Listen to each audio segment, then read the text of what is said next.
Bonjour à tous et bienvenue pour la matinale, l'émission quotidienne de CMC Markets qui débute à 10 heures. Je suis Nicolas Chéron, analyste pour vous servir et nous sommes aujourd'hui le vendredi 30 septembre. Pourquoi aujourd'hui, vendredi 30 septembre, c'est une journée particulière? Pourquoi il faut faire attention à des faux signaux, à des excès? Eh bien, tout simplement parce qu'aujourd'hui, c'est la fin de la semaine, mais aussi la fin du mois et la fin du trimestre.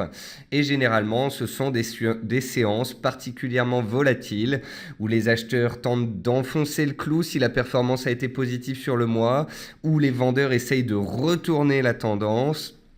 Actuellement, donc, on était sur des ranges sur le CAC, sur le DAX depuis le début du mois de septembre. Et puis là, avec la Deutsche Bank, notamment en Allemagne, eh bien, on commence à se faire peur, à passer sous les supports sur le DAX, sur le CAC. La volatilité augmente un petit peu. Pour autant, est-ce qu'on a des cassures effectives validées en cours de clôture? Pas encore. Est-ce que le VIX s'envole? Pas du tout. Est-ce que le S&P donne des signaux baissiers? Pas du tout. Est-ce que la Deutsche Bank va faire faillite? A priori non, puisque on nous a dit qu'elle allait bien et que si nécessaire, Berlin serait peut-être là. Qu'est-ce que nous a dit le FMI sur la Deutsche Bank? Qu'elle était systémique? Et qu'est-ce qu'une banque systémique? Eh bien, une banque systémique, c'est une banque qui ne peut pas tomber, car une banque systémique, c'est une banque qui ferait tomber tout le système. D'où l'expression too big to fail, trop gros pour tomber.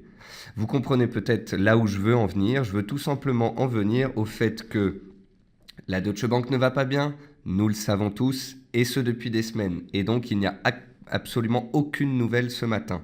La valorisation de la Deutsche Bank est actuellement inférieure à celle de Twitter. Donc, si elle tombe, c'est pas non plus gigantesque. La Deutsche Bank perd 85% depuis 10 ans. Donc, est-ce que parce qu'elle perd moins 10, il faut s'alerter?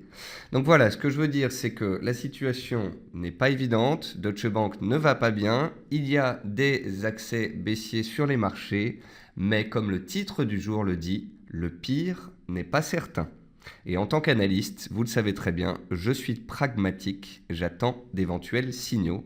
Car si les signaux baissiers ne viennent pas, eh bien, comme mardi dernier, un retour de flamme haussier n'est pas inconcevable. Bienvenue à tous donc pour cette matinale et je salue également tous ceux qui nous regardent sur YouTube. Comme tous les matins, voici un avertissement sur les risques concernant le caractère purement informatif de cette présentation et les CFD. Je vous invite à en prendre note. Vous pouvez utiliser les fonctions de chat et de questions-réponses en haut de votre écran pour pouvoir converser avec moi. Comme tous les matins, on va voir ensemble les actualités marché, macro, actions, les statistiques passées et à venir, une figure graphique reconnue par la plateforme de CMC Markets et bien évidemment, je répondrai à vos questions. Alors, hier, le CAC ouvrait en hausse de 1,5% et je vous ai dit quoi? Je vous ai dit qu'il ouvrait sous une zone de résistance, que le potentiel haussier était restreint et que je n'aimais pas l'euphorie. En fait, je n'aime pas les sentiments extrêmes quand il n'y a pas lieu d'avoir des sentiments extrêmes. Donc, ces 3 dernières semaines, à chaque fois qu'on est venu en haut des résistances et qu'on est devenu euphorique, je suis resté impassible et factuel. Les résistances sont tenues, on est redescendu. Et c'est la même chose sur les supports. Quand on se fait peur, qu'il y a de l'accélération de la volatilité, j'attends de voir si ça casse. Jusqu'ici, ça n'a pas cassé. Et on verra si ça casse ce jour. Le CAC perd 3,3% en 24 heures, mais il est de retour en zone de soutien potentiel. Le DAX a échoué parfaitement sous son gap baissier à 10 580 points. Je vous l'ai indiqué hier, on a fait la matinale pile poil sur le point haut et je vous ai indiqué toutes les résistances. Sur le CAC, c'était les 4005. Sur le DAX, c'était le gap à 10 580. Et sur le S&P, c'était l'oblique baissière à 2175 points. Donc le DAX a échoué sous son gap et met en danger désormais son support à 10 250, mais je vais vous montrer une oblique qui passe par tous les plus bas depuis un mois qui pourrait le soutenir. Le Nifty 50, donc l'indice indien, casse sa moyenne mobile à 50 séances pour la première fois depuis février 2016. Pourquoi est-ce que j'ai mis ça dedans? Eh bien, pour quand même vous dire que je suis d'accord sur le fait qu'il y a une sorte de changement de rythme de marché. On a eu un été haussier. Après le Brexit, on est monté pendant 2 mois. Au mois de septembre, on s'est stabilisé. Et là, il semblerait qu'il y ait un changement de rythme. On passe de marchés haussiers à des marchés un peu plus neutres. Donc, on entame des corrections, des consolidations de la hausse précédente et on revient sur des zones de support. Mais ça ne veut pas dire forcément qu'on va partir en correction majeure et que tout va se casser la figure. Donc, d'un côté, je suis d'accord avec vous, en données journalières, le CAC devient moins beau, le DAX se fait des frayeurs, même l'indice indien qui était un des plus haussiers commence à battre un petit peu de l'aile. De là à dire qu'on va basculer dans des corrections, nous n'y sommes pas encore. Voilà, c'est ce que je veux que vous reteniez. Et je veux aussi que vous reteniez qu'aujourd'hui, on est le vendredi 30 septembre, que c'est le dernier jour du mois et du trimestre et que toute la journée devrait y avoir de la volatilité et de la bataille. Donc rien n'est acquis à 10h du matin. Le VIX gagne 10% 24 heures, c'est un signe de défiance, de crainte des opérateurs. Pour autant, on ne peut pas parler de peur comme début septembre, quand on a vu le VIX gagner pratiquement 50% en l'espace de 48 heures. Donc il y a un peu de peur, mais il n'y a pas vraiment de capitulation des marchés. Et puis la paire AUD-USD échoue sous 0,77 et perd plus de 100 pips. Donc hier, en fait, j'avais choisi 3 actifs, le S&P, l'AUD-USD et le pétrole. Et ces 3 actifs-là sont dans des triangles de moyen terme. Ces 3 actifs-là étaient en données journalières pile sous résistance. Et ces 3 actifs-là ont échoué sous les résistances. Donc le Nifty, c'est l'indice indien avec le Sensex. Côté actualité macroéconomique, donc 10 fonds alternatifs hedge funds négociant avec la Deutsche Bank ont admis avoir réduit leur risque de contrepartie hier soir en réduisant leur exposition. Donc ça, c'était un signal d'alarme. C'est pour ça qu'hier, en fin de séance, on a eu le DAX qui a décroché, les bancaires qui ont été sous pression. On a eu des rumeurs de plans de sauvetage qui ont été démentis par Berlin. Le groupe Deutsche Bank, a priori, va vendre son pôle assurance. Donc pour le moment, la Deutsche Bank, il y a des clients qui partent, il y a des gens qui ont peur. Berlin démentit un plan de sauvetage, la Deutsche Bank va essayer de vendre des actifs et puis on va voir si le pire sera passé ainsi. Et puis si le pire ne passe pas, eh bien Berlin sera obligé d'aider la Deutsche Bank, car la Deutsche Bank est bien trop importante. C'est une banque systémique, comme l'a répété le FMI, et donc la laisser tomber, ce serait déstabiliser l'ensemble du secteur financier et des bourses mondiales. Et puis parallèlement à ça, ça va pas fort dans le secteur bancaire en Allemagne, puisque Commerzbank a annoncé un plan ambitieux de restructuration et supprime 9600 emplois sur ses 50 000 employés. Sinon, hier en fin d'après-midi, on a eu aussi les doutes renaissants sur le délai d'application de l'objectif de l'OPEP qui ont dissipé l'optimisme. En effet, comme je vous l'ai répété hier matin, cet accord est un accord facial, c'est un accord qui a été fait dans une réunion informelle, c'est un accord qui vise à faire baisser la production.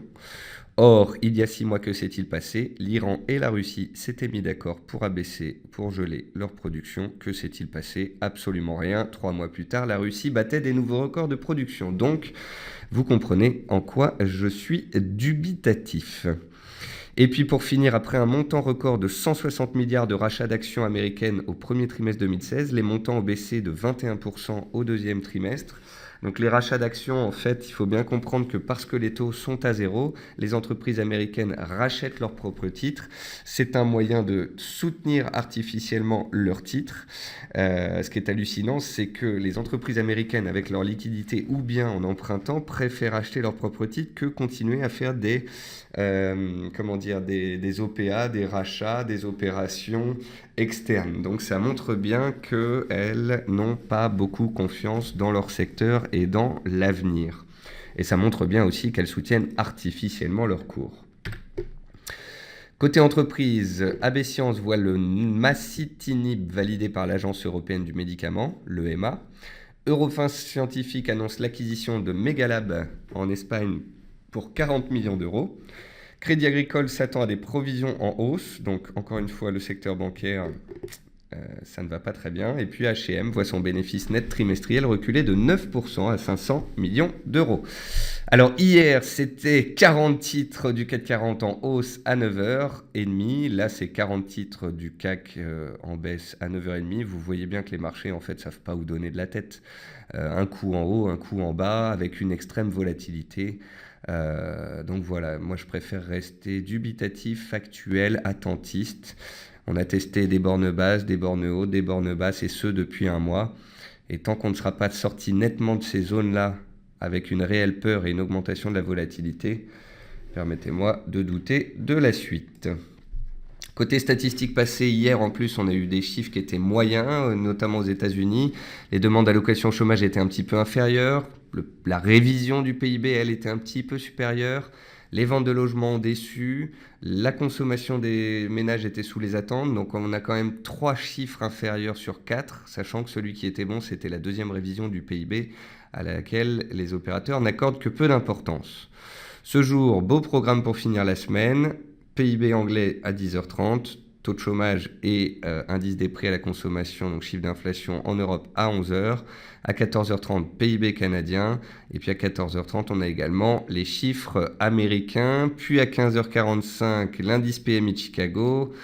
Et à 16h, le Michigan, donc l'indice de confiance du consommateur. Donc que de chiffres économiques cet après-midi, qui sont soit un moyen d'enfoncer le clou, de casser les supports et que la peur s'installe avant le week-end, ou au contraire que les marchés éventuellement se retournent et tiennent leur support avant le week-end. J'ai choisi ce matin donc une figure graphique reconnue par la plateforme de CMC Market sur Apple. Apple qui s'était bien repris ces dernières semaines. Apple en donné 4 heures, on voit que les cours étaient dans un triangle. Est-ce qu'on va en sortir par le bas ? Ça dépendra de la séance américaine. Si tel devait être le cas, eh bien le tempo serait donné à la baisse. Et inversement, si on réintègre le triangle. On va passer à la plateforme. Et ce que j'ai à vous dire est extrêmement simple. Le CAC 40 est sur le bas de son range. On était sur le haut hier, on est sur le bas ce matin. Voilà, je n'ai rien à vous dire de plus que ça. Nous sommes dans un range depuis 2 mois et demi. À chaque fois qu'on va sur 4005, les vendeurs sortent. À chaque fois qu'on revient vers les supports, les acheteurs sortent. A priori, pour le moment, le support n'est pas cassé. On a fait une belle mèche basse sous les plus bas de mardi et les acheteurs se sont présentés. On a déjà repris 0,5%. On verra ce soir à la clôture. Je n'ai pas dit qu'on allait tenir le support et remonter très rapidement. Mais pour le moment, je vois plus une frayeur qu'une cassure franche. Est-ce que le S&P casse un support ? Absolument pas. Il est neutre. Et s'il accélérait sous les 2140-2138, là on pourrait parler de baisse à court terme. Pour l'instant, il est neutre et sur support. Est-ce que le DAX a cassé son support, a accéléré et est en forte chute ? Pas tant que cela. Le DAX donc a échoué sous son gap hier, est revenu sur la zone de support à 10 250, il a favorablement réagi. Malheureusement, avec l'aversion au risque qui a perduré ce matin, eh bien, on a fait une accélération baissière jusqu'à 10 190 points et on est à 10 240 points. C'est-à-dire qu'on a déjà retracé plus de la moitié de la baisse qu'on a fait depuis ce matin à l'ouverture. Donc comprenez que si la bougie était pleine et qu'on était sous les 10 200 points et que ça ne s'arrêtait pas, là on pourrait parler d'hémorragie, de cassure franche et d'accélération baissière. Mais à très court terme, par rapport au support qu'on avait utilisé pour définir le point bas de mardi, on est pile poil sur support. Et je viens de vous tracer cette oblique ici qui est là pour vous faire comprendre également mon point de vue. Le point de vue technique, on est sur un support oblique qui passe par tous les plus bas depuis 1 mois et demi, mais on ne l'a pas cassé. Donc, si ce soir on clôture au-dessus de mon oblique, je considérerais qu'on n'est pas dans un seuil de peur. Si et seulement si on accélère sous les 10 180 et qu'on casse l'oblique, là, ok, de la peur, des risques baissiers et une chute supplémentaire. Et si ce soir on clôture au-dessus de 10 250, eh bien je ne vois absolument pas de cassure. Et si ce soir on clôture au-dessus de 10 300, c'est-à-dire le cours d'ouverture du jour, ça veut dire qu'on s'est fait une frayeur ce matin, que le pire est derrière nous et que les risques haussiers pour la semaine prochaine seraient de nouveau d'actualité. Donc voilà, je suis pragmatique, analyse technique, on n'a pas encore cassé, on n'a pas donné de signaux aux US, on n'a pas cassé sur le CAC, sur le DAX on se fait peur, c'est bien normal, c'est les banques allemandes qui ne vont pas bien.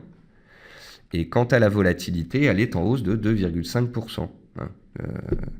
Le VIX a pris 10% en 2 jours, ça montre un peu de peur. On est bien loin des 30 ou 40% de hausse qu'on avait eu début septembre. Donc on a beau nous parler de la Deutsche Bank, nous dire qu'une banque allemande est en train potentiellement de faire faillite. Moi, je vois surtout une banque en difficulté comme l'ensemble de son secteur, une banque qui a déjà perdu 85%, une banque qui est systémique et qui ne peut théoriquement pas faire faillite d'après nos officiels. Je n'ai pas dit que c'était mon avis, c'est les officiels qui disent ça. C'est le FMI et Madame Lagarde. Donc voilà. Attendons de voir comment va se passer la fin de la séance. Bien évidemment, comme je vous l'ai dit, on est vendredi, c'est la fin du mois, la fin du trimestre, donc peut-être que les vendeurs vont vouloir appuyer sur les supports et tenter de les casser. Mais n'allons pas trop vite en besogne, et comme je le disais ce matin sur Twitter, ne vendons pas la peau du taureau, parce que en haut du range, le 22 septembre et le 29 septembre, il ne fallait pas vendre la peau des ours.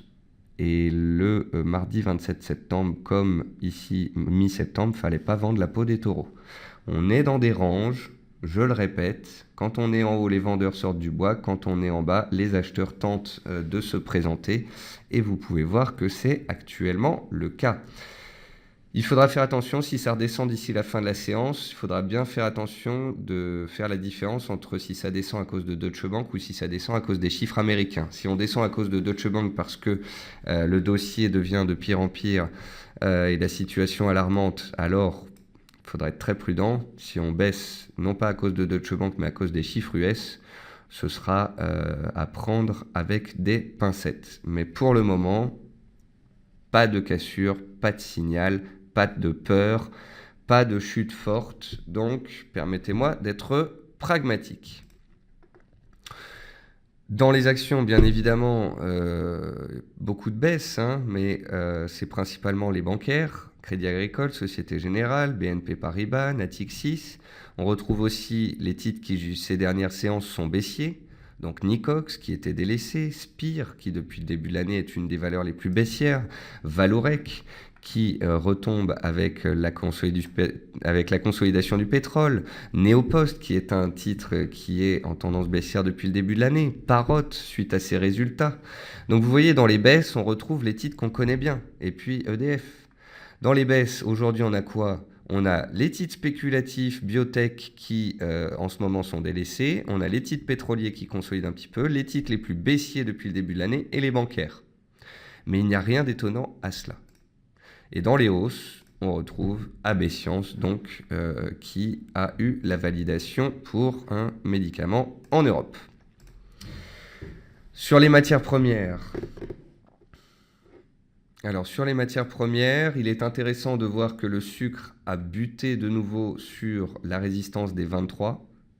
En données mensuelles, si on regarde le sucre sur 10 ans, vous voyez bien que c'est une résistance clé à 23.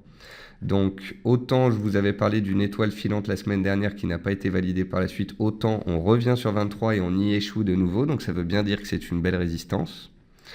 Concernant le jus d'orange, c'est toujours haussier le long d'une oblique. On fera attention à une éventuelle cassure. A contrario, ça reste haussier. Concernant les pétroles, on a continué donc de monter un petit peu hier, mais on redescend aujourd'hui. Et sur le Brent, vous voyez qu'il n'y a eu aucun signal. Donc les journaux ont fait couler beaucoup d'encre hier sur l'accord de l'OPEP. Le marché, lui, n'a pas donné de signal clair. On est passé d'un bas de range à un haut de range. Il n'y a eu aucun signal majeur donné et je vous ai expliqué et répété pourquoi hier, l'OPEP ne baisserait très certainement pas sa production. Concernant le blé, c'est comme pour l'avoine et le maïs. Les graminées sont sous résistance et tant que les résistances ne cassent pas, on est dans des tendances baissières. Concernant l'or et l'argent, on se reprend un petit peu ce matin, mais voyez-vous de la peur sur le graphique de l'or? Moi pas. Concernant l'argent, on était revenu sur la borne basse du triangle, donc on réagit puis on remonte un petit peu, mais c'est pas non plus très puissant comme hausse. Donc on est toujours dans des consolidations sur les métaux, il n'y a rien à dire de spécial sur ces derniers. Et puis concernant le gaz naturel, on notera que les 3,10 résistances pluriannuelles qui bloquent les cours en données mensuelles depuis 4 ans, c'est un pivot majeur. Donc on est revenu dessous ici et vous voyez que ça bloque en données ici hebdomadaires. Et donc voilà, on a échoué sous 3,10 en données hebdomadaires et à court terme, ce sont les vendeurs qui ont la main. Et puis pour finir, on va regarder les devises. Alors, Loïc me dit, a priori, nouveau webinaire à partir de lundi 15h45. C'est que vous avez reçu l'email, Loïc. Effectivement, à partir de lundi, je ferai 2 émissions par jour. Ça s'appellera le quart d'heure US et ce sera une émission pour faire le point à l'ouverture des États-Unis.